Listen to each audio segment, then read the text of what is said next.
sekiranya berkenan untuk membacakan doa khatmil Quran.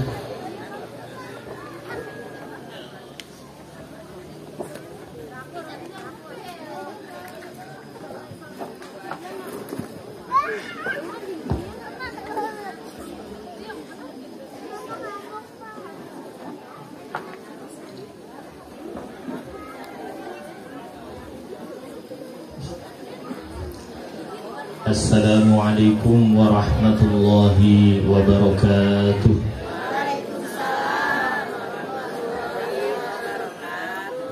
Masih semangat ya ibu-ibu? Semangat bu ya? Semangat. Baru menyaksikan khataman Al-Quran, tambah-tambah ada qiraah asyarah. Masya Allah. Ulangi lagi ya. Assalamualaikum warahmatullahi wabarakatuh.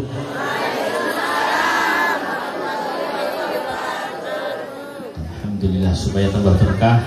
Sekali lagi, Assalamualaikum warahmatullahi wabarakatuh.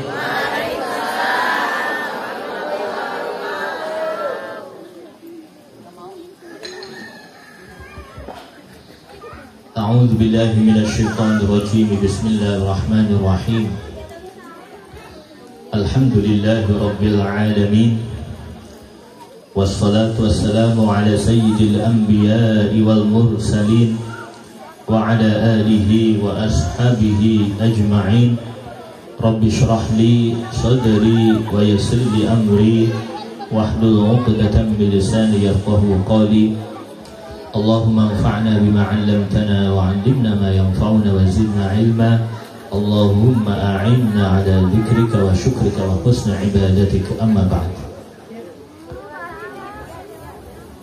Para bapak, ibu, kiai atau ibu nyai yang dirahmati oleh Allah Subhanahu wa taala,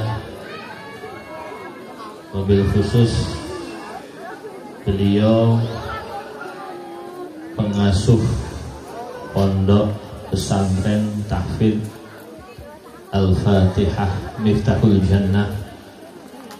Beliau Bapak Kiai Haji Mutawalli Makki, hafizahullah wa nafa'anallahu bihi wa bi'ulumihi fid dharain amin. Yang sama-sama kita hormati, beliau Bapak Kiai Haji Ahmad Jailani. Semoga beliau senantiasa diberikan panjang umur dalam keberkahan, dalam kemanfaatan, dalam ketaatan. Amin Allahumma amin. Tidak lupa kepada Bapak Kiai Haji Ghazali Yasin yang sama-sama kita hormati, dan juga Bapak Kiai Haji Zen. Semoga senantiasa semuanya diberikan panjang umur, ilmu keberkahan yang memberkahi kita semuanya, doa yang mustajab yang memberkahi kita semuanya. Amin Allahumma amin. Tidak lupa para hadirin hadirat, wali santri, bapak ibu semuanya yang dirahmati oleh Allah, yang berbahagia, dan juga para santri putra maupun santriwati pondok pesantren Al-Fatihah Miftahul Jannah, yaitu di kampung Kebon Cau, Karang Tanjung, Pandeglang ya. Betul ya, Pandeglang. Alhamdulillahirabbil alamin. Bapak Ibu semuanya, pada pagi menjelang siang ini kita mendapatkan rahmat yang luar biasa, mendapatkan keberkahan yang luar biasa, sehingga kita bisa berkumpul di tempat yang berkah ini, yaitu dalam rangka peringatan Maulid Nabi Muhammad SAW dan tasyakuran khatmil Quran, hafalan riwayat Hafiz 30 juz, dan juga khatmil Quran qiraah asyarah. Alhamdulillah. Ini suatu keberkahan yang luar biasa yang senantiasa harus kita syukuri, karena Al-Quran ini Masya Allah keberkahannya tiada batas. Lebih-lebih Kanjeng Nabi Muhammad SAW beliau bersabda, man syaghalahul Quran an dzikri wa mas'alati a'taituhu afdhala ma u'tiya as-sa'ilin. Barang siapa yang sibuk dengan Al-Quran sampai lupa untuk berzikir kepada Allah, padahal Quran itu ya zikir, maksudnya zikir bacaan yang lain selain Al-Quran, dan sampai tidak sempat untuk meminta kepada Allah, memohon kepada Allah, jadi sibuk terus setiap hari dengan Al-Quran, mendidik, mengajar, memurojaah Al-Quran. A'taituhu afdhala ma u'tiya as-sadirin. Maka kata Allah di dalam hadis qudsinya, saya akan memberi kepada orang tersebut sesuatu yang lebih utama, lebih afdal daripada apa yang diberikan kepada orang yang setiap hari memohon, berdoa kepada Allah Subhanahu wa ta'ala. Ini keutamaan orang yang sibuk dengan Al-Quran. Ini kaitannya dengan peringatan Maulid Nabi Muhammad SAW. Acara ini terkumpul dalam hadis apa? Jadi Rasulullah SAW pernah bersabda, adibu auladakum bi salasi khisalin. Ini penting. Ajarkanlah anak-anak kalian dengan 3 hal. Yang pertama, hubbi nabiyikum, cinta kepada nabi kalian, yaitu Nabi Muhammad sallallahu alaihi wasallam. Yang kedua, hubbi ahli baitihi, cinta kepada ahli bait Rasulullah sallallahu alaihi wasallam. Yang ketiga baru tilawatil Quran. Ajarkanlah anak-anak kalian ini membaca Al-Quran. Nah, 3 hal ini tidak bisa dipisah-pisah. Sebab terkadang itu ada orang tua, dah pondokkanlah saja ini anak kita ke pondok tahfidz supaya nanti hafal Al-Quran. Kalau sudah hafal Al-Quran, dia akan mendapatkan beasiswa untuk kuliah gratis. Nah ini, dia lupa untuk mengajari adab yang benar sebagaimana yang diajarkan oleh Rasulullah SAW. Jadi Al-Quran itu ya siapa saja bisa menghafal Al-Quran, tapi jangan lupa ajarilah anak-anak kita itu dengan akhlakul karimah, ilmu syariat, akhlak yang baik. Kemudian kalau sudah punya akhlak yang baik, paham sholat, nah ini, kemudian baru diajarkan tilawatil Quran. Maksudnya apa? Sejak di rumah orang tua itu bertanggung jawab kepada anak-anaknya untuk mengajari. Yang pertama itu adalah adibu auladakum bi thalathi khisalin hubbi nabiyikum, cinta kepada Rasulullah sallallahu alaihi wasallam. Maksudnya apa? Kita cinta kepada Kanjeng Nabi supaya kita itu mengikuti akhlaknya Rasulullah sallallahu alaihi wasallam. Ini penting. Jadi kita harus apa pertama? Tahu, kenal siapa itu Rasulullah sallallahu alaihi wasallam. Ini harus paham. Sebab terkadang dia hafal Quran, tapi ketika ditanya bagaimana siapa itu Rasulullah, bagaimana akhlaknya Rasulullah, dia nggak tahu. Dia hafal Quran sejak kecil, tapi terkadang itu ada orang yang salah niat.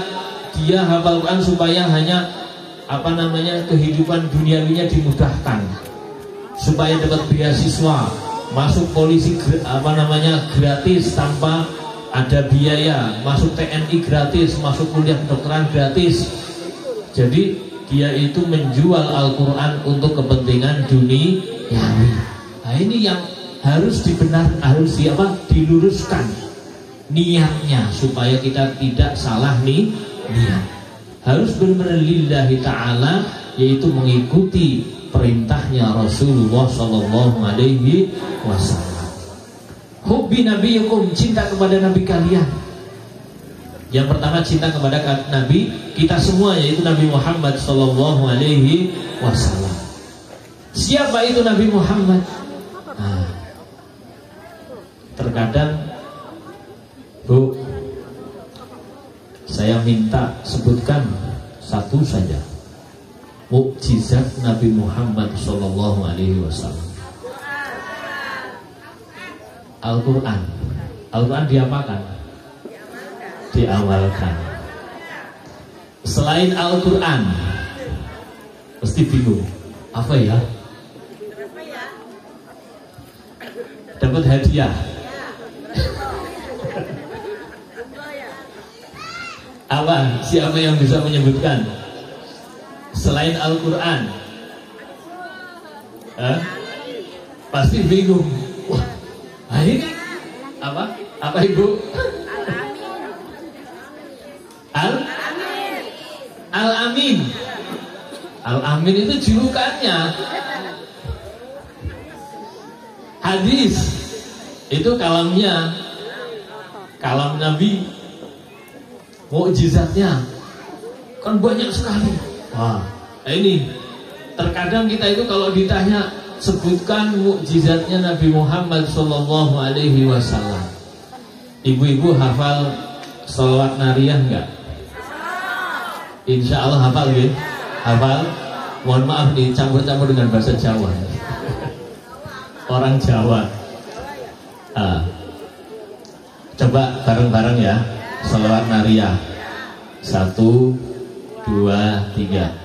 Allahumma sholli sholatan kamilatan wa salim salaman taman ala sayyidina Muhammadin alladhi tanhalu bihi al-uqadu wa tanfariju bihi al-qurabu wa tuqda bihi al-hawaiju wa tunalu bihi al-rahaibu wa husnul khawatimi wa yustasqal ghamamu biwajhihil karim wa ala alihi wa sahbihi fi kulli lamhatin wa nafasin bi'adadi kulli ma'lumin lak. Ini sholawat apa Bu namanya? Nariyah. Sholawat nariyah 100. Hadiahnya umroh bersama Gus Maki. Sholawat apa namanya? Nariyah. Tahu apa makna daripada an-nar? Nar itu apa Bu? Maknanya? Nar. An-nar, neraka. Ini berarti sholawat neraka. Bukan sholawat neraka, tapi an-nar ini adalah sholawat yang membakar segala permasalahan. Membakar segala permasalahan itu Pak, menyelesaikan segala permasalahan. Karena di dalam sholat nariyah ini di sini disebutkan Allahumma sholli sholatan kamilatan wa sallim salaman taman ala sayyidina Muhammadin alladhi tanhalu bihil uqad ala sayyidina Muhammadin. Jadi di sini semoga sholawat itu kesejahteraan, rahmat dan juga keselamatan senantiasa dilimpahkan oleh Allah kepada junjungan kita Nabi Agung Muhammad sallallahu alaihi wasallam. Yang mana Nabi Muhammad tersebut alladzi tanhalu bihil uqad. Tanhalu bihil uqad. Tanhalu itu apa? Melepas, menjadi terlepas ikatan-ikatan atau permasalahan-permasalahan itu bisa terselesaikan dengan baginda Rasulullah sallallahu alaihi wasallam. Nah, ini salah satu mukjizatnya Kanjeng Nabi Muhammad sallallahu alaihi wasallam. Apa contohnya? Jadi pada suatu hari ada seorang sahabat, dia menangis menemui baginda Rasulullah sallallahu alaihi wasallam. Ya Rasulullah, sambil menangis, bapak saya tertangkap oleh orang kafir Quraisy ya Rasulullah ketika ikut perang. Ada yang melihatnya itu anaknya yang ditangkap menjadi tawanan perang. Ini seorang sahabat. Anaknya ditangkap oleh orang kafir Quraisy karena ikut perang. Sedih. Terus pergi kepada Rasulullah. Ya Rasulullah, apa solusinya ya Rasulullah? Rasulullah menjawab, Iqra la hawla wa la quwwata illa billahil aliyyil azim. Bacalah, perbanyaklah membaca la hawla wa la quwwata illa billahil aliyyil azim. Dia kemudian sahabat tadi itu memperbanyak bacaan hauqalah. Ini namanya bacaan hauqalah, Bu. Bacaan apa, Bu? Hauqalah, la haula wa la quwwata illa billahil aliyyil azim. Belum selesai membaca, anaknya tiba-tiba assalamualaikum. Duh, kok kayak suara anak saya? Jadi bapaknya kaget, terkejut.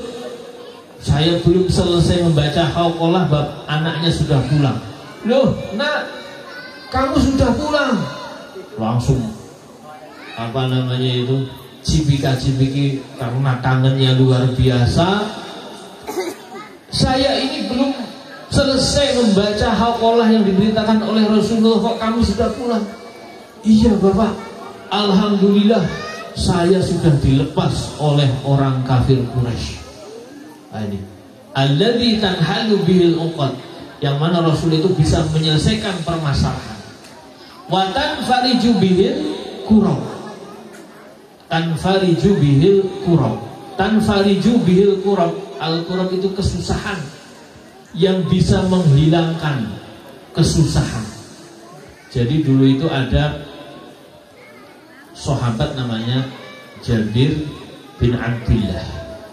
Siapa Bu namanya? Jabir bin Abdillah. Jabir bin Abdillah ini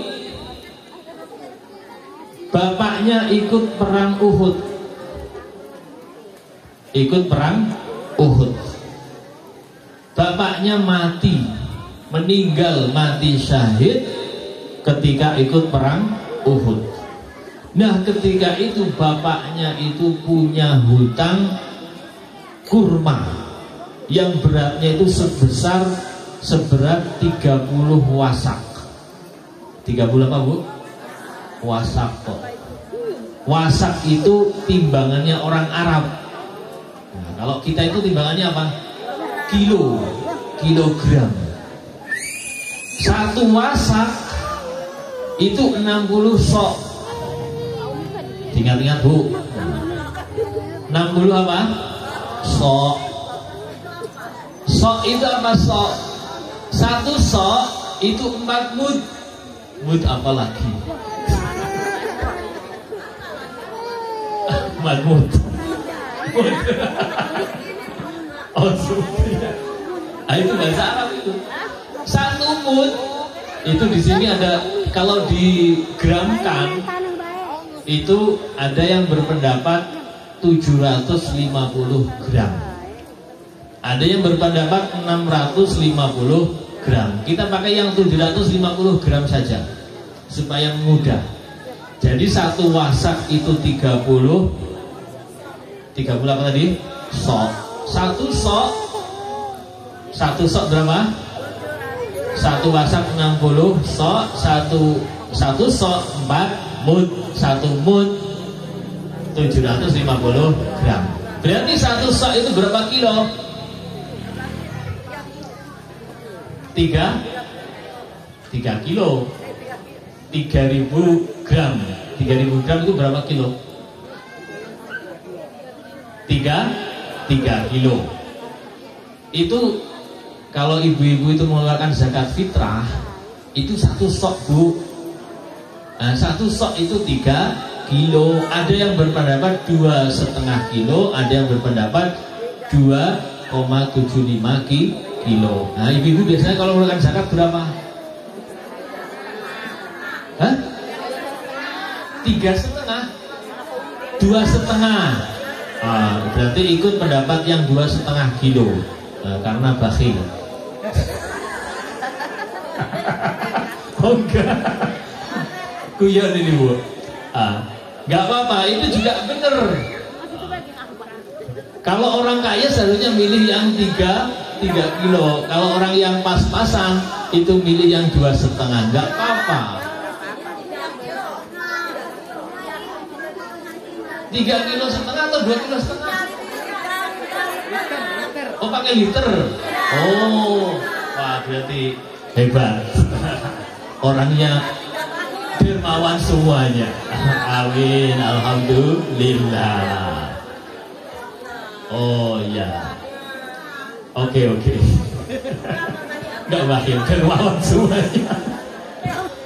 The best. Oh ya. Berarti satu sok itu 3 kilogram. Berarti kalau 60 sok itu berapa? 60 sok itu berapa kilogram? 60 kali 3 180 kilo. Berapa? 180 kilo. Nah, tadi utangnya Jabir bin Abdullah itu 30 wasak. Satu wasak 180 kilo. Berarti kalau 30 wasak itu berapa kilo? 180 kilo kali 30. Bingung lagi. Oh, sekarang pakai HP. 180 kali 3 berapa? 54. Berarti berapa utangnya itu? 180 kali 30 54 540 berarti 540. Berarti kalau tambah 01 lagi 5400. Jadi utangnya Jabir bin Abdullah itu ketika beliau mati, bapaknya Jabir ini, ketika bapaknya meninggal, mati syahid ketika perang Uhud, itu 5.400 kilo atau 5 ton 400 kilo. Itu kurma. Bingung si Jabir bin Abdullah ini, bagaimana ya Rasulullah, orang tua saya ini punya utang sebesar itu, bagaimana saya membayar utangnya? Ditanya oleh Rasul, kamu punya kebun berapa luasnya? Segini ya Rasulullah, kebun saya itu setiap tahunnya hanya bisa mengeluarkan 20 wasak saja. Nah, saya ini punya utang 30 wasak, gimana saya membayarnya? Akhirnya Rasulullah, beliau pergi ke kebunnya si Jabir bin Abdullah. Apa yang dilakukan oleh Rasulullah? Beliau keliling di kebunnya sambil mendoakan. Didoakan oleh Rasulullah. Akhirnya yang tadinya kurmanya itu setiap tahun panennya itu hanya 20, ini untuk tahun ini panennya bisa 50 wasak. Berarti lebih berapa wasak, Bu? Utangnya 30, panennya 50, lebih 20 wasak. Padahal biasanya panennya hanya 20 wasak. Ini berkah daripada Rasulullah. Ketika itu Shallallahu Alaihi Wasallam panennya malah 2 kali lipat, bahkan lebih 2,5 kali lipat. Shallallahu Alaihi Wasallam itu Rasulullah alladzi tanfariju bihil quradu wa tuqda bihil hawaij. Dengan Rasulullah semua hajat orang itu dipenuhi. Wa tunalu bihir rahaib, kesenangannya dipenuhi. Jadi pada suatu hari itu ada orang sahabat tadi itu jelek, suwilik, kecil, hitam, welek, tahu welek, jelek. Jadi sudah hitam, jelek, rambutnya keriting, gak punya rumah. Namanya sahabatnya namanya Julaibib. Siapa, Bu? Siapa, Bu, namanya? Julaibib. Julaibib ini pengen sekali nikah. Pengen nikah. Tapi dia itu ya tahu diri, sudah jelek, gak punya rumah, orangnya kecil, rambutnya pokoknya gak pernah keurus lah. Pengen nikah. Nah, pada suatu hari Rasulullah itu nawari, Beb, dipanggil oleh Rasulullah. Julaibib dipanggil oleh Rasulullah. Akhirnya kalau bahasa Arabnya, hadir ya Rasulullah. Baik ya Rasulullah. Labbaik. Kalau bahasa Jawanya nggih. Bahasa Jawa ya. Kalau bahasa Sunda apa? Mohon. Maaf. Sering sama orang Sunda tapi gak mau belajar bahasa Sunda, makanya sering dibohongi sama orang Sunda. Nah, ini dipanggil Julaibib. Labbaik ya Rasulullah. Kamu katanya pengen nikah. Betul ya Rasulullah, saya pengen nikah. Tapi bagaimana saya bisa nikah?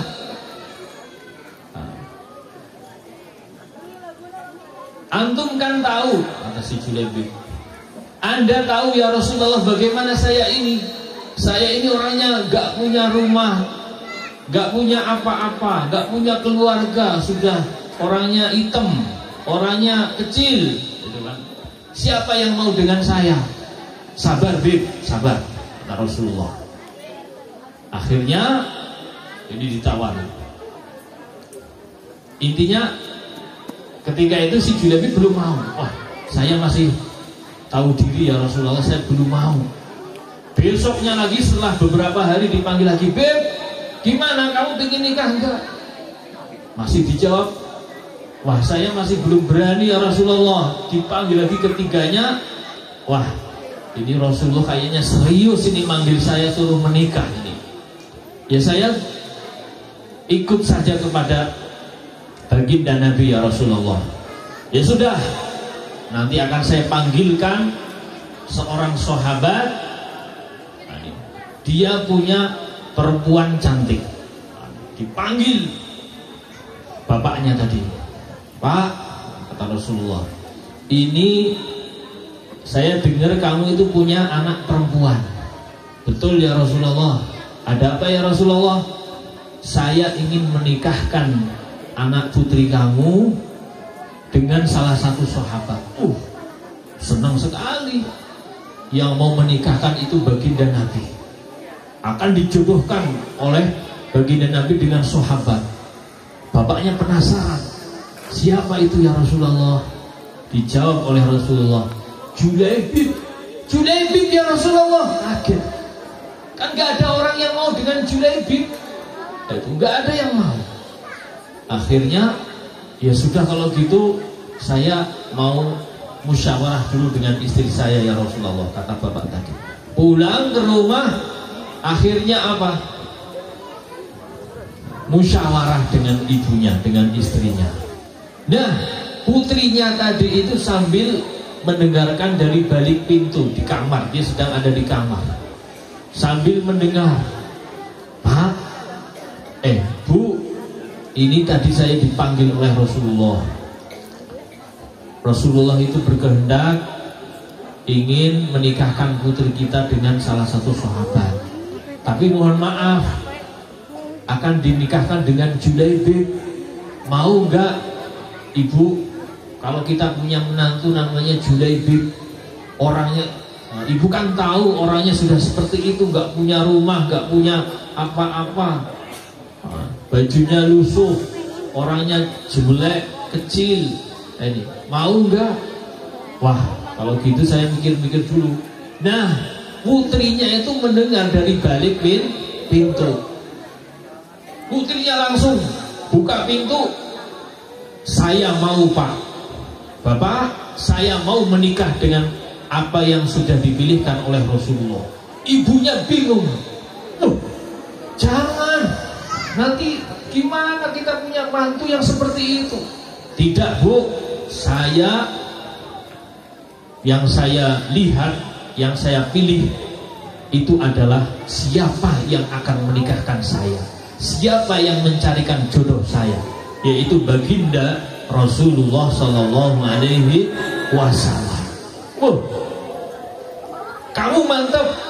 Ditanya sama ibunya. Mantap, Bu, saya mantap, karena yang akan menikahkan saya itu Rasulullah. Karena kalau Rasulullah yang akan menikahkan ini berarti wahyu dari Allah. Nah, jadi apa yang diperintahkan oleh Rasulullah itu perintah dari Allah. May yuti'ir Rasul faqad ata'a Allah. Barang siapa yang taat dengan Rasul, ini sama saja telah taat kepada Allah Subhanahu wa ta'ala.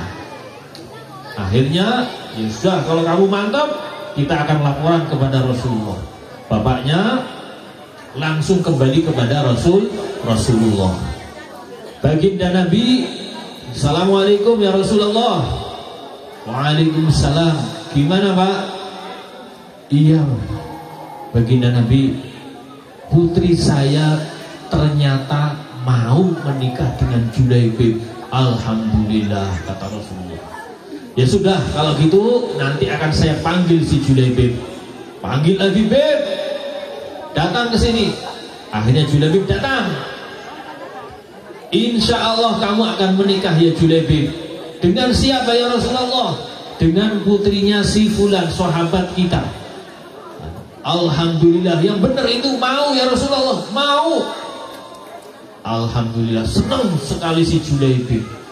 Akhirnya dia sudah mulai persiapan untuk hari pernikahan. Mau nikah, semuanya disiapkan. Terus bingung dia, ya saya menyiapkan dari mana ya Rasulullah, saya gak punya apa-apa, gak punya rumah. Ya sudah, tenang saja, saya yang akan menyiapkan kebutuhan kamu, kata Rasulullah Sallallahu Alaihi Wasallam. Alhamdulillah, orang gak punya apa-apa, yang akan menyiapkan semuanya baginda Nabi, yang akan mengakadkan baginda Nabi.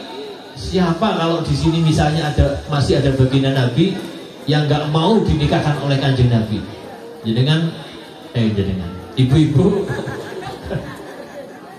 ibu-ibu, ini kalau ada tawaran, ya misalnya ibu ini belum menikah, yang akan menikahkan baginda Nabi, mau nggak? Pasti mau. Siapa yang nggak mau?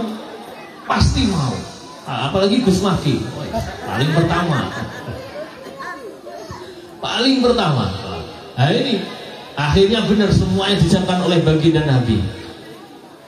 Disiapkan, sudah siap. Ternyata pada suatu hari ada panggilan untuk perang. Akan terjadi peperangan antara orang Muslim dengan orang kafir. Ketika itu di Madinah, benar. Di Madinah akan terjadi peperangan. Nah si Julaibib ini mendengar untuk ajakan perang dari baginda Nabi Muhammad Sallallahu Alaihi Wasallam. Akhirnya benar, Julaibib ini mikir-mikir, waduh, ini saya sebentar lagi mau menikah. Ini ada panggilan perang, ada anjuran ikut perang bersama baginda Nabi. Saya harus milih yang mana? Bingung. Mikir, perang ini sifatnya wajib, menikah ini sifatnya sunnah. Ibu milih yang mana? Menikah. Beda Julaibib milih perang, Bu. Julaibib milih perang. Bener, akhirnya Julaibib sudah siap semuanya, tinggal nunggu hari H untuk pernikahan, milih perang. Akhirnya bener, beliau ikut perang bersama baginda Nabi, tapi ternyata beliau ditakdirkan oleh Allah mati syahid. Mati syahid. Nah, calon mertuanya dan ibu mertuanya itu belum tahu, apalagi putrinya yang mau dinikahkan itu belum tahu. Akhirnya setelah selesai peperangan, baginda Nabi pulang, beliau langsung datang ke rumahnya calon mertuanya Julaibib itu tadi.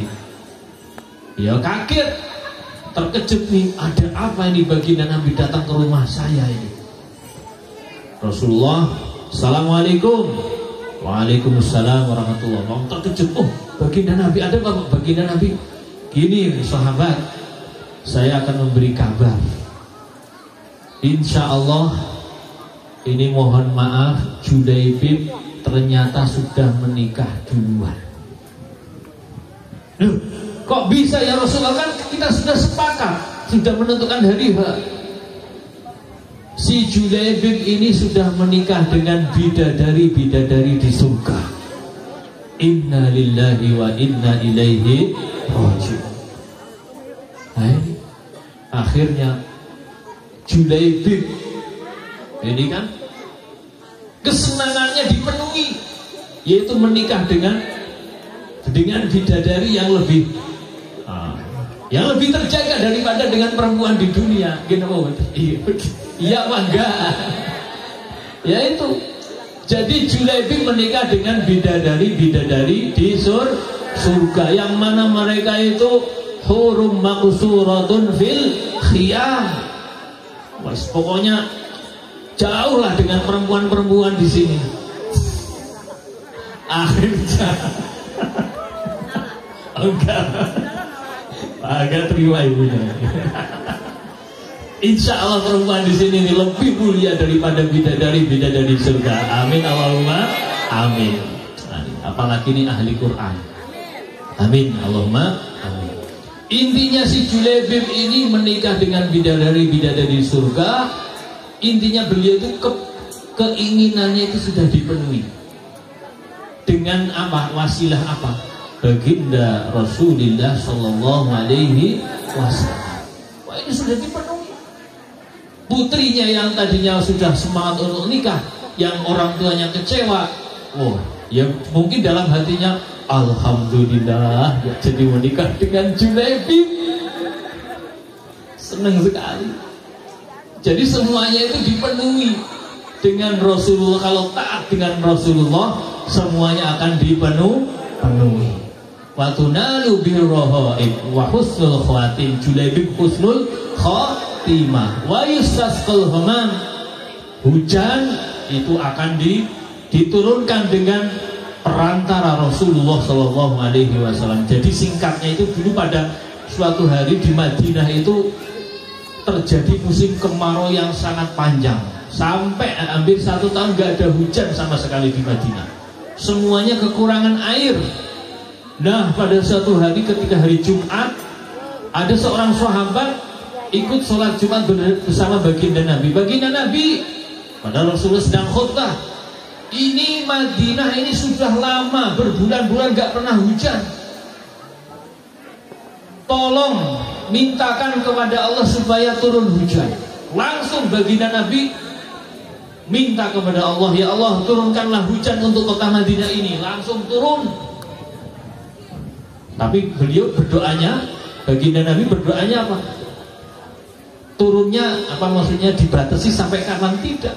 Jadi nggak dibatasi turunnya. Akhirnya setiap hari turun hujan sampai seminggu, sampai Jumat yang akan datang hujan terus. Akhirnya apa terjadi? Apa? Banjir. Madinah banjir, penuh dengan air, semuanya banjir. Orang yang minta tadi kepada baginda Nabi datang lagi ikut sholat Jumat. Ya Rasulullah, cukupkan ini air hujan, semua Madinah sudah tenggelam dengan air. Mintakan kepada Allah untuk diberhentikan. Akhirnya Rasulullah, Allahumma hawalaina la alaina. Ya Allah, pindahkanlah hujan ini ke samping-samping kawasan kita, jangan di sini sudah cukup. Akhirnya hujannya itu pindah. Yang tadinya seminggu penuh hujan di Madinah, pindahlah ke kawasan lain tetangga dari kota Madinah. Ini lewat apa? Perantara baginda Rasulullah Sallallahu Alaihi Wasallam. Ini kita harus tahu, kenal siapa itu baginda Nabi. Baginda Rasulullah Sallallahu Alaihi Wasallam, beliau itu basyarun walakinnahu laisa kal basyar. Beliau itu manusia tapi tidak seperti manusia. Emas itu batu atau besi? Bu? Emas itu batu atau besi? Logam mulia. Dahabun annahu hajar walikanahu laisa kal hajar. Emas itu batu tapi tidak seperti batu. Ya logam memang itu kan, maksudnya itu nama lain daripada batu yang lebih mulia lagi gitu. Tapi sesungguhnya emas itu adalah batu tapi tidak seperti batu yang buat bangun-bangun, itu tidak sama. Rasulullah itu juga, beliau itu adalah manusia tapi tidak seperti manusia. Basyarun walakinnahu laisa kal basyar. Qul innama ana basyarum mithlukum yuha ilai. Katakanlah bahwa Rasulullah, ya Rasulullah katakanlah, innama ana basyarun, sesungguhnya saya ini adalah manusia seperti kalian. Bedanya apa? Yuha ilai, bedanya saya diberi wahyu oleh Allah Subhanahu wa ta'ala. Rasulullah itu makan atau tidak? Minum tidak? Nikah tidak? Sakit tidak? Ibu-ibu pernah semuanya tadi, semuanya pernah melakukan? Makan, minum, nikah, tidur, istirahat, pernah semuanya kan? Berarti kan sama seperti kita. Rasulullah sama ya. Bedanya yuha ilai, Rasulullah diberi wahyu oleh Allah Subhanahu wa ta'ala. Itu bedanya beliau dengan kita. Intinya tetap beda. Beliau manusia sama seperti kita, tapi manusia tingkat atas. Tidak sama seperti kita. Kita tingkat bawah, yang mana kita tidak diberi wahyu oleh Allah Subhanahu wa ta'ala. Nah ini yang harus kita ketahui. Hubbi nabiyikum, cinta kepada nabi kalian. Wa hubbi ahli baitihi, cinta kepada ahli baitnya kanjeng Nabi Rasulullah Sallallahu Alaihi Wasallam. Kita harus cinta kepada keturunan Rasulullah Sallallahu Alaihi Wasallam. Pokoknya dah cinta. Meskipun sekarang sedang ada polemik nasab keturunan Nabi, kita tetap husnuzon. Nah, husnuzon, gak usah ikut-ikutan. Kita tetap husnuzon. Kalau memang itu adalah benar-benar keturunan kanjeng Nabi, baginda Rasul Sallallahu Alaihi Wasallam, saya percaya. Nah, kalau enggak ya sudah. Nah ini, meskipun sekarang sedang ada polemik nasab, dan selama akhlaknya baik, tidak keluar dari syariat, kita tetap menghormati mereka sebagai keturunan Rasulullah Sallallahu Alaihi Wasallam. Nah yang ketiga, kaitannya dengan hari ini, tilawatil Quran. Untuk ngajari anak-anak kita ini membaca Al-Quran. Ini penting sekali, Bu. Ibu percaya dengan kitab Allah tidak? Kitab Allah itu ada berapa yang harus kita imani?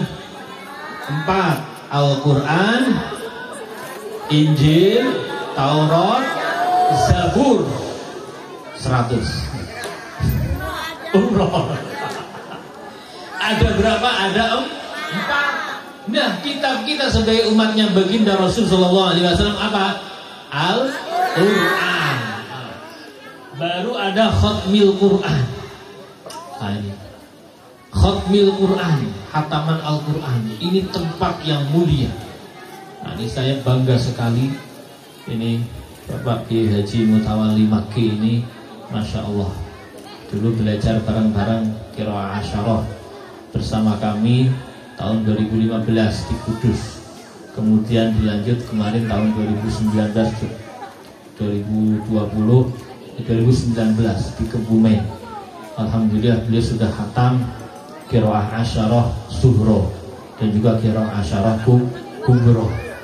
Nah, ini beliau sedang menyebarkan ilmu qiraat ini, karena semua qiraat ini semuanya itu datang dari baginda Rasulullah Shallallahu Alaihi Wasallam.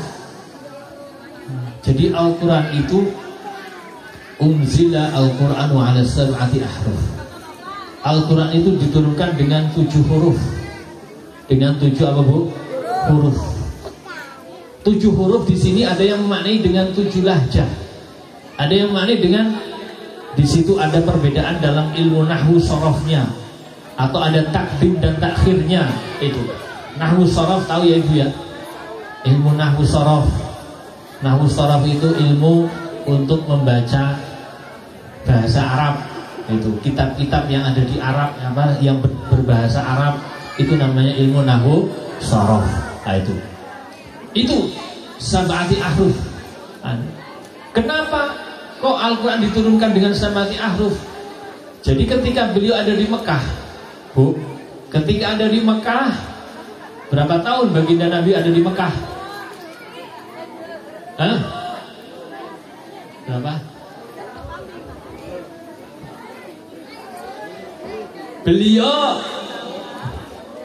Beliau menjadi Nabi itu ketika umur berapa? 40 tahun. Umurnya berapa tahun? 63. Nah, tinggal di sini di Mekah berapa tahun, di Madinah berapa tahun. Ada yang mengatakan di Mekah itu 13 tahun, di Madinah berarti 10 tahun. Ada yang mengatakan di Mekah ini berarti 12, di Madinah 11. Intinya seperti itu. Ketika di Mekah, bacaan Quran itu semuanya sama, tidak ada perbedaan, karena Quran itu diturunkan dengan lahjahnya orang Quraisy. Nah, orang Quraisy semuanya lahjahnya sama. Gak ada yang tanya ini maknanya apa ya Rasulullah, semuanya tahu, gak ada muskilah, gak ada masalah. Tapi ketika baginda Nabi hijrah dari Mekah ke Madinah, baru di situ ada permasalahan. Permasalahan apa? Karena bahasanya atau dialeknya orang Mekah dengan dialek Arabnya orang Madinah itu tidak sama. Nah, ini saya tanya orang Banten ini, seprovinsi Banten, bahasa Sundanya sama semua atau beda-beda? Beda kan? Padahal bahasa Sunda, tapi beda-beda. Begitu juga ketika di Madinah. Madinah itu bahasanya bahasa apa? Arab, tapi dialeknya berbeda.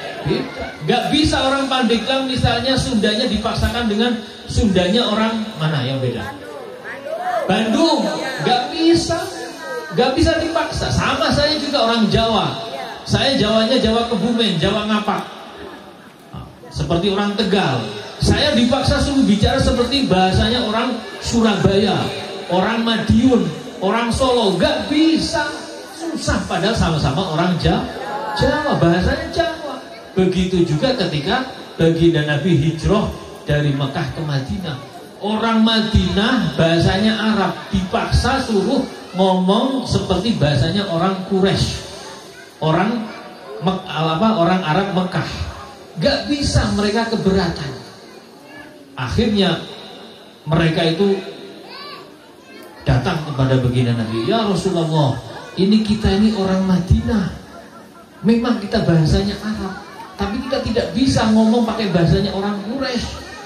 Nah, akhirnya Rasulullah minta kepada malaikat Jibril, wahai malaikat Jibril, mintakan kepada Allah Quran ini supaya bisa dibaca dengan berbagai macam dialeknya orang Madinah. Akhirnya benar, lewat perantara dari malaikat Jibril, ini semuanya dikabulkan oleh Allah Subhanahu wa ta'ala. Awalnya dengan 1 huruf, terus ditambah dengan 2 huruf, tapi belum cukup, sampai akhirnya menjadi 7 huruf. Ini semuanya unzilal Qur'anu ala 7 ahruf wa kulluha kafin syafin. Quran ini diturunkan dengan 7 huruf dan semua itu menyempurnakan, saling menyempurnakan. Kulluha kafin syafin. Akhirnya benar, semua itu dikabulkan. Quran itu diturunkan dengan 7 huruf. Ingat, 7 huruf itu maknanya bukan 7 qiraat, itu bukan, beda lagi. 7 qiraat itu baru muncul, istilah 7 qiraat itu baru muncul ketika abad keberapa? Abad ke-3 Hijriah. 7 ahruf itu muncul pada zamannya Rasulullah Sallallahu Alaihi Wasallam. Nah, 7 ahruf ini diajarkan oleh baginda Rasulullah Sallallahu Alaihi Wasallam kepada para sahabat. Oleh para sahabat diajarkan kepada para tabi'in. Jadi diajarkan semuanya oleh para sahabat sampai akhirnya kepada kita. Nah, di situ pada zaman Kanjeng Nabi, di situ nggak ada permasalahan. Ketika pada zaman sahabat Abu Bakar, itu ketika terjadi perang Yamamah. Ini perlu diperhatikan. Perang Yamamah, di situ ada 70 penghafal Quran yang meninggal, mati syahid ketika perang Yamamah. Yamamah itu nama kawasan di Saudi Arabia sekarang. Akhirnya sahabat Umar itu khawatir. Beliau usul kepada sahabat Abu Bakar untuk dibukukan menjadi 1 Quran itu. Akhirnya sahabat Abu Bakar ini bingung. Ya Allah, ini berat sekali. Zaman Nabi itu belum ada mushaf, Bu. Quran yang setiap hari ibu-ibu baca itu nggak ada. Jadi Quran itu bid'ah, Bu itu. Iya, karena dulu nggak ada. Mungkin kalau dulu sudah ada Wahabi pada zaman Nabi, ini bid'ah, nggak boleh Quran ini. Nggak ada sampai sekarang nanti Quran. Jadi Quran yang setiap hari kita baca, mushaf, pada zaman Rasulullah, pada zaman sahabat Abu Bakar itu belum ada. Akhirnya sahabat Abu Bakar, beliau istikharah. Ini pendapatnya sahabat Umar ini benar atau tidak. Istikharah beliau, dah. Akhirnya hatinya dibuka oleh Allah, dah nggak apa-apa, kita tulis Quran yang tadinya itu menyebar kemana-mana. Ada yang ditulis di pelepah kurma, ditulis di mana? Kulit kambing, kulit hewan, di bebatuan, dikumpulkan jadi 1, kemudian ditulis menjadi 1 mushaf. Nah, bisa dipaham gitu ya? Bisa dipaham ya? Menjadi 1 mushaf. Setelah 1 mushaf ini kemudian selesai, sampai akhirnya selesai, kemudian pindahlah setelah sahabat Abu Bakar meninggal, dititipkan kepada sahabat siapa setelah Sayyidina Umar? Setelah Sayyidina Abu Bakar, Sayyidina Umar. Dititipkan kepada Sayyidina Umar. Setelah sahabat Umar wafat, nah ini oleh sahabat Umar dititipkan kepada putrinya Siti Hafsah. Nah, Siti Hafsah. Kemudian diangkatlah Sayyidina Utsman menjadi khalifah. Nah, pada saat Sayyidina Utsman beliau menjadi khalifah, akhirnya di situ terjadi peperangan. Peperangan di mana? Di Azerbaijan. Tahu Azerbaijan, Bu? Azerbaijan itu dekat Syria, dekat Turki. Tahu Turki? Enggak, belum tahu ya. Insya Allah, amin, insya Allah.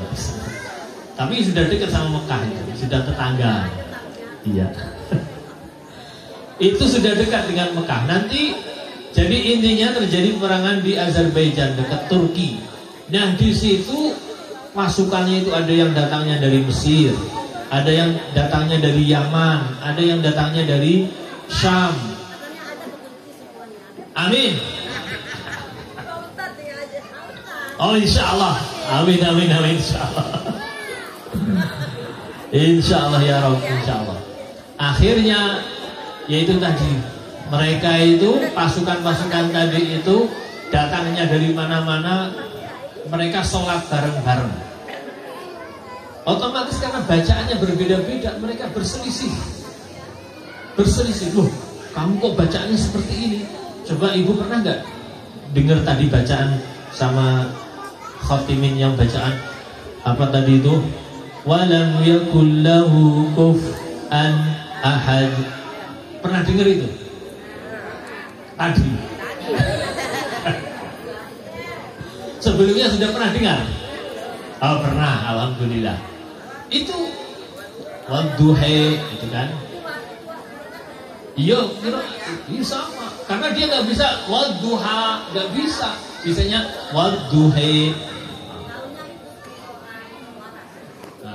Iya, kalau taklil wadduha itu Warash. Hebat ibu.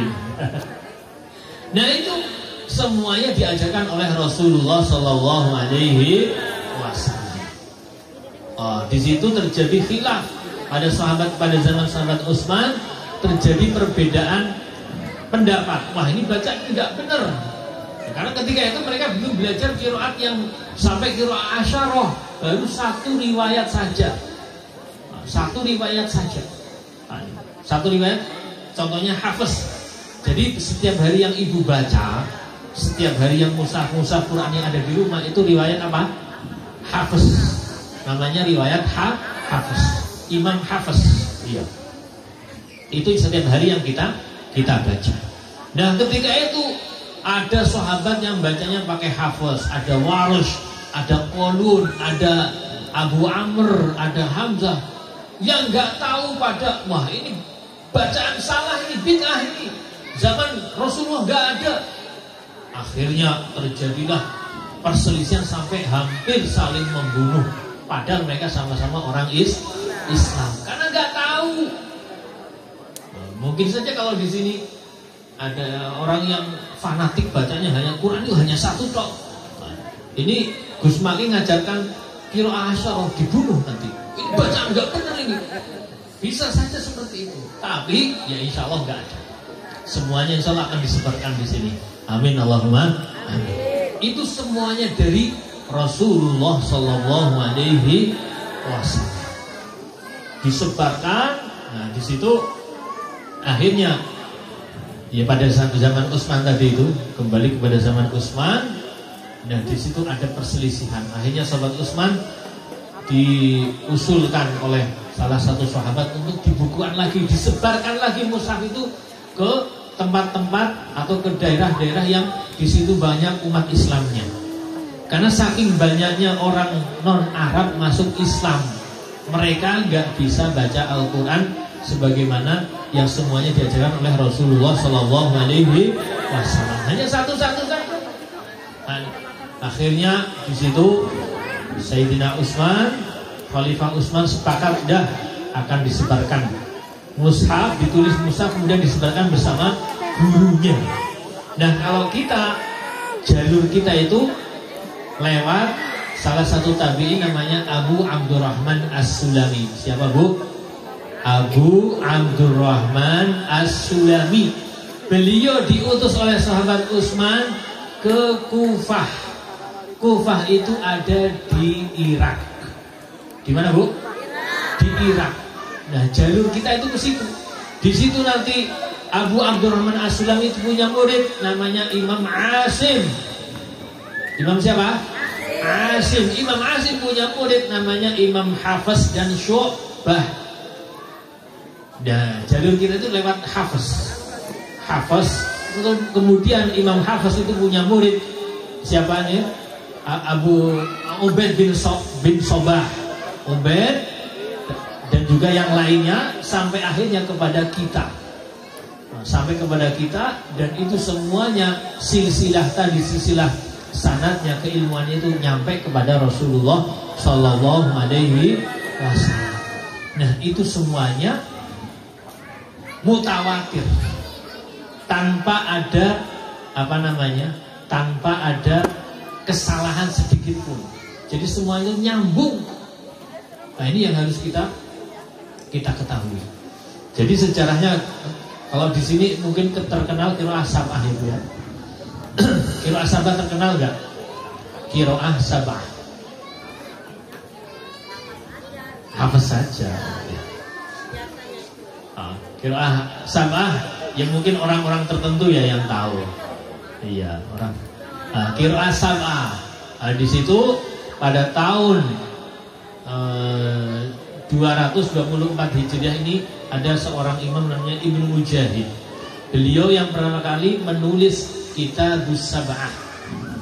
Kitab apa, Bu? Kitabus Sab'ah. Mulai nggak nyambung ini.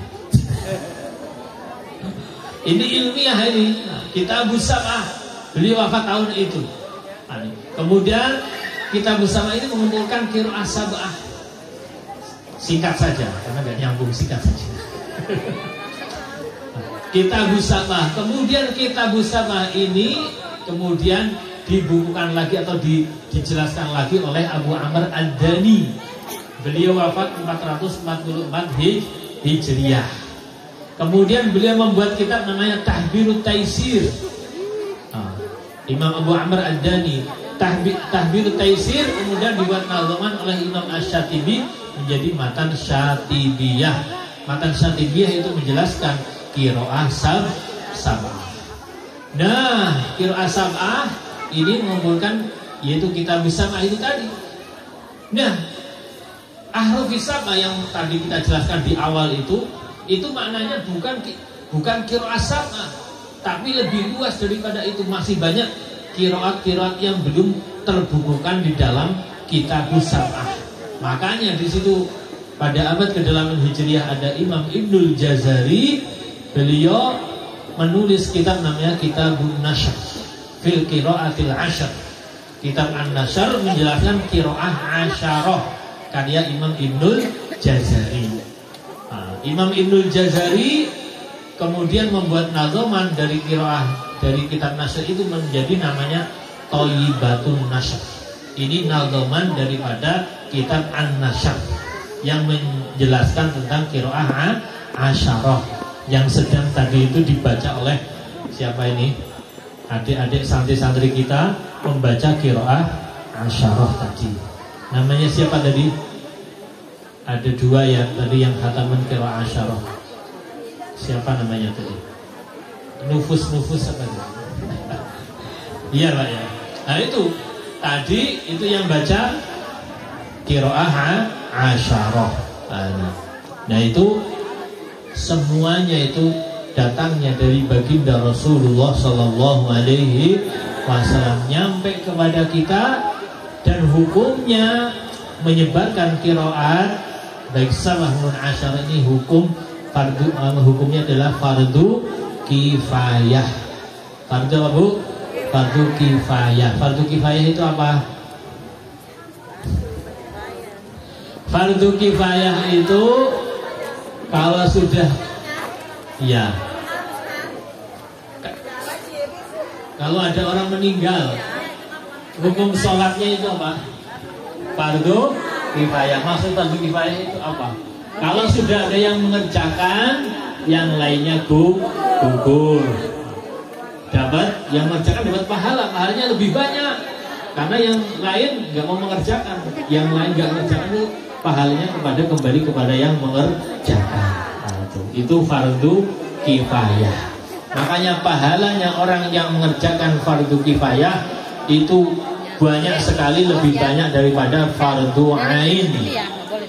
Fardu ain karena menggugurkan atau menolong kepada orang-orang lain yang tidak mempelajari atau tidak mengerjakan itu tadi qiraah asyarah atau sholat jenazah itu, sehingga pahalanya lebih banyak. Dan ini qiraah asyarah ini.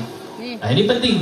Nah, ya alhamdulillah kita doakan semoga ini Gus Maki Haji Mutawalli Maki Asy'arawi, nah, semoga semuanya dimudahkan di dalam menyebarkan ilmu Al-Quran. Santri-santrinya dimudahkan di dalam menghafal Al-Quran, menjadi ilmu yang berkah manfaat, ilmu yang bisa menjadikan syafaat untuk dirinya, keluarganya, masyarakatnya, dunia dan akhirat. Amin ya rabbal alamin. Ingat bahwa kalau di dalam keluarga, kalau ada salah satu anak kita hafal Al-Quran, dia menjadi hamilul Quran, penghafal Al-Quran, akhlaknya baik, menjaga syariat, dia akan menjadi syafaat untuk kita semuanya. Amin Allahumma amin. Makanya penting sekali kita menciptakan atau mencetak hafizul Quran di dalam keluarga kita. Itu akan menjadikan syafaat untuk kita semuanya, untuk orang tuanya atau saudara-saudara yang tidak hafal Al-Quran. Tapi ya dengan syarat. Terkadang sekarang banyak orang hafal Quran tapi akhlaknya tidak kurang baik. Itu banyak sekarang karena salah niat.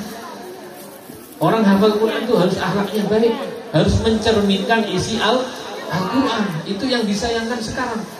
Harus mempunyai akhlak yang baik. Makanya tugasnya orang tua itu harus benar-benar mengawasi, mendidik. Kalau di antara anak kita itu ada yang hafal Al-Quran, diberi akhlak yang baik. Kalau kita tidak mampu, kita kasihkan kepada guru yang mampu mengajarkan akhlak yang baik. Itu yang akan memberikan atau menjadikan syafaat kita semuanya.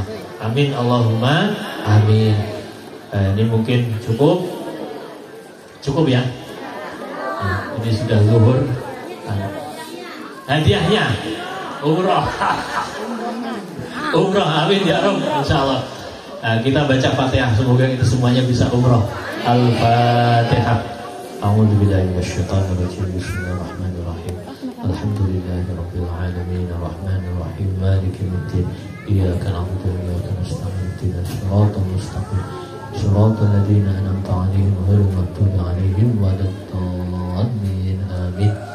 Bisa umroh setiap bulan, setiap tahun, diberi panjang umur, menjadi ahli Al-Quran. Amin Allahumma amin. Ya jangan lupa ini kita doakanlah. Ini tempat ini adalah tempat yang penuh keberkahan. Karena tempat yang setiap hari dibacakan Al-Quran, ini penuh keberkahan. Semoga ini semuanya menjadi lompatan kita untuk supaya kita menjadi ahli surga. Surga di dunia maupun surga di akhirat. Amin Allahumma amin. Semoga pimpinan Kiai Pondok Al-Fatihah Miftahul Jannah senantiasa diberikan kekuatan, ketabahan, dan juga kemudahan, kelancaran di dalam mendidik santri-santrinya, mendidik anak didiknya, diberikan semuanya kemudahan, keberkahan, sehingga mereka menjadi benar-benar orang yang ahlul Quran. Ahlul Quran alladzina hum ahlullahi wa khasatuh. Ahlul Quran itu adalah keluarganya Allah dan orang yang diistimewakan oleh Allah. Amin Allahumma amin. Kita baca doa khatmil Quran gitu ya. A'udzubillahi minasyaitonir rajim. Bismillahirrahmanirrahim. Alhamdulillahirabbil alamin. Allahumma shalli ala sayyidina Muhammadin al-Fatih lima ughliq wal khatim lima sabaq nasiril haqqi bil haqqi wal hadi ila siratikal mustaqim wa ala alihi haqqa qadrihi wa miqdarihi al-'azim. Allahumma rabbana taqabbal minna innaka antas samiul 'alim wa tub 'alaina ya maulana innaka antat tawwabur rahim wahdina ilal haqqi wa ila tariqil mustaqim bi barakati khatmil Qur'anil Karim wa bi barakati Rasulikal Karim ya arhamar rahimin. Allahumma ya Allah syarifna bi syarafati khatmil Qur'an wa akrimna bi karamati khatmil Qur'an wa albisna bi khil'ati khatmil Qur'an wahdina wahdi al-muslimin bi barakati khatmil Qur'an. Allahumma ya Allah, Allahumma arhamna bil Qur'an واجعله لنا إماما ونورا وهدى ورحمة. اللهم ذكرنا منه ما نسينا وعلمنا منه ما جهلنا وارزقنا تلاوته آناء الليل وأطراف النهار. اللهم اجعل القرآن حجة لنا ولا تجعل القرآن حجة علينا يا رب العالمين.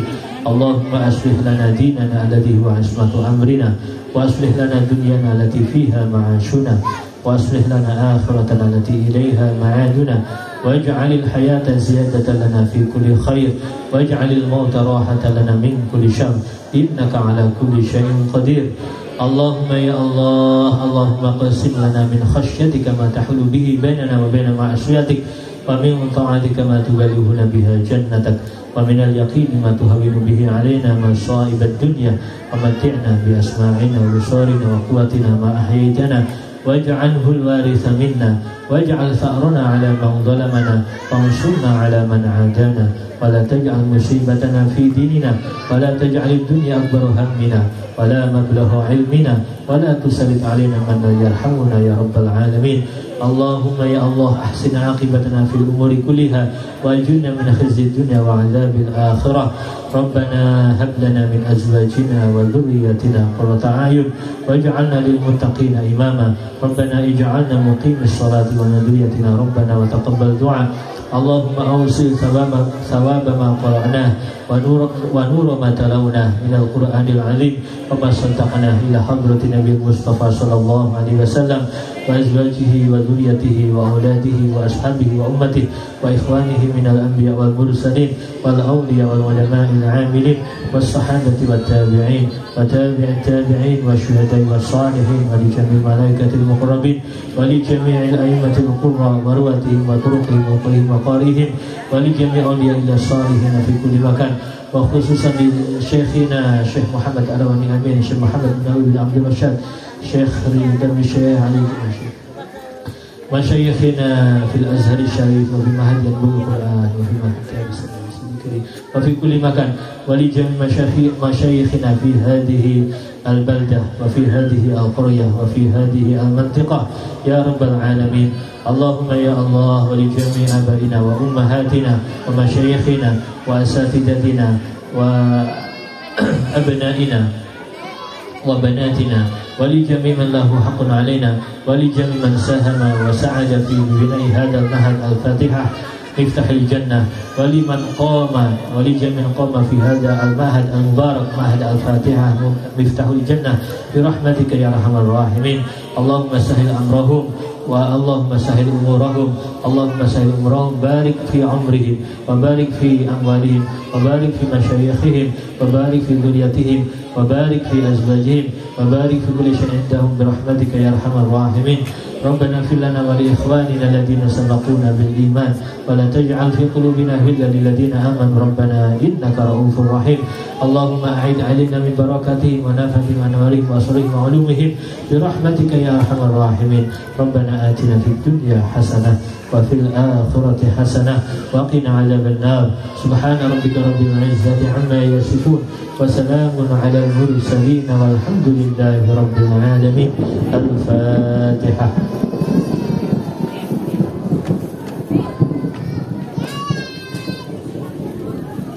إياك نستعين اهدنا الصراط المستقيم صراط الذين أنعمت عليهم غير المغضوب عليهم ولا الضالين آمين. تقبل الله منكم.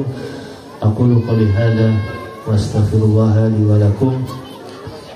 Mohon maaf atas segala kekurangan maupun kelebihan dan terima kasih atas kepercayaannya untuk bisa berdiri duduk di depan ini.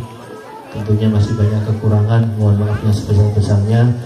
Wassalamualaikum warahmatullahi wabarakatuh.